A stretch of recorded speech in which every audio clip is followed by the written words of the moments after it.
Assalamualaikum warahmatullahi wabarakatuh. Sahabat Quran yang dirahmati Allah Subhanahu wa Ta'ala, untuk kali ini kita akan berkisah salah satu sahabat Rasulullah yang luar biasa. Kendati namanya tidak dikenal di kalangan sahabat umumnya, sahabat-sahabat Rasulullah, namun nama beliau begitu terkenal di langit. Syekh Mahmud Al-Misri dalam kitab Sirah Sahabat Ashabur Rasul, beliau menjelaskan kisah tersebut. Suatu hari Rasulullah SAW bertanya kepada para sahabat, kepada salah seorang sahabat. Kata Rasulullah, "Hai sahabatku, aku akan meminang putrimu." Mendengar kalimat Rasulullah ini, sahabat tadi bahagianya itu luar biasa. Siapa sih yang tak mau punya menantu Rasulullah sallallahu alaihi wasallam? Tapi apa kata Rasulullah? Tapi bukan untuk aku, wahai sahabatku. Lalu untuk siapa ya Rasulullah? Untuk Julaibib. Mendengar nama Julaibib ini, sahabat kemudian bilang sama Rasulullah itu, "Ya Rasulullah, kalau begitu aku akan musyawarahkan terlebih dahulu kepada istriku." Kata sahabat ini kepada istrinya, "Wahai istriku, Rasulullah akan meminang putri kita." Betapa gembira dan bahagianya istri sahabat tadi mendengar kalimat dari suami tadi. Tapi bukan untuk Rasulullah, wahai istriku. Lalu untuk siapa lagi?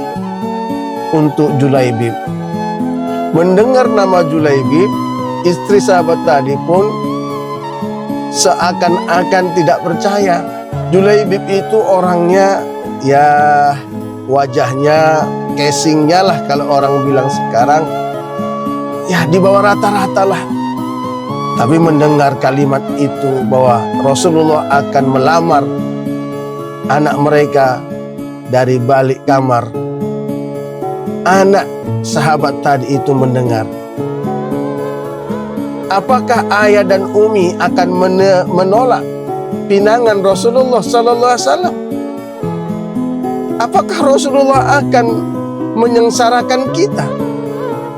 Mendengar jawaban sang putrinya tadi, kedua orang tua tadi pun lalu menyerahkan sepenuhnya maksud tujuan Rasulullah SAW ingin melamar putri mereka kepada anaknya.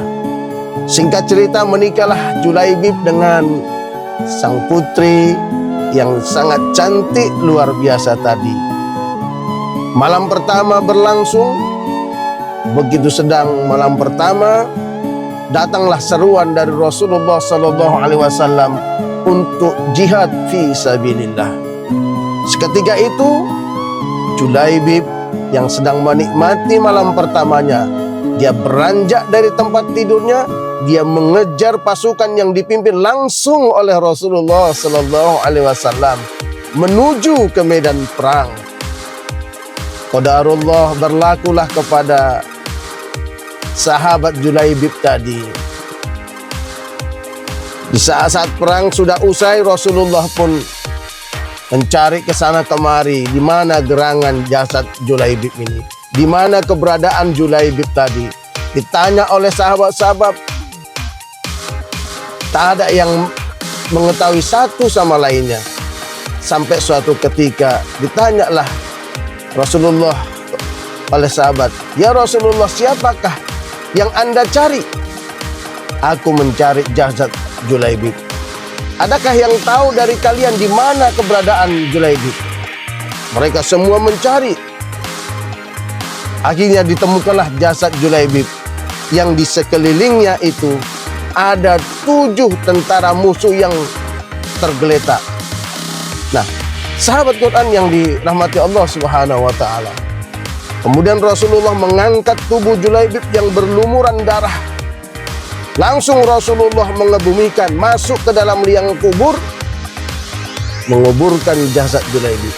Sampai-sampai salah satu sahabat Rasulullah, Abdullah bin Mas'ud, merasa sangat iri. Bahkan tidak hanya Abdullah bin Mas'ud yang merasa iri dengan perlakuan Rasulullah kepada Julaibib ini. Sampai-sampai Abdullah bin Mas'ud berkata, "Ya laitani kuntu Julaibib." Wahai tanah, kalau tahu aku begini jadinya, biarkanlah diriku yang menjadi Julaibib. Masya Allah. Sahabat Quran yang dirahmati Allah Subhanahu wa Ta'ala, inilah kisah Julaibib yang namanya tidak dikenal di kalangan sahabat pada umumnya, tapi namanya dikenal di langit. Lalu apa yang bisa kita ambil dari pelajaran kisah Julaibib ini? Pelajaran yang bisa kita ambil yang pertama, Allah tidak memandang dari segi fisik dan harta kita, tetapi yang Allah pandang itu adalah amal dan hati kita. Innallaha la yanzuru ila suwarikum walakin yanzuru a'malukum wa qulubukum. Yang kedua, sesungguhnya sahabat Julaibib dan istrinya, dia telah bergegas memenuhi seruan Allah dan Rasulullah sallallahu alaihi wasallam. Dia tidak menunda-nunda. Apa yang menjadi seruan dari Allah dan Rasulnya, langsung dia seketika itu melaksanakannya. Dan ibrah atau pelajaran yang ketiga dari kisah Julaibib ini adalah, lebih baik kita terkenal di langit daripada kita terkenal di bumi. Julaibib barangkali dia bukanlah contoh sahabat yang ternama di kalangan sahabat-sahabat. Bahkan dia tidak dikenal oleh sebagian besar sahabat Rasulullah SAW. Tapi namanya dikenal di kalangan malaikat Allah Subhanahu wa Ta'ala. Semoga bermanfaat. Assalamualaikum warahmatullahi wabarakatuh.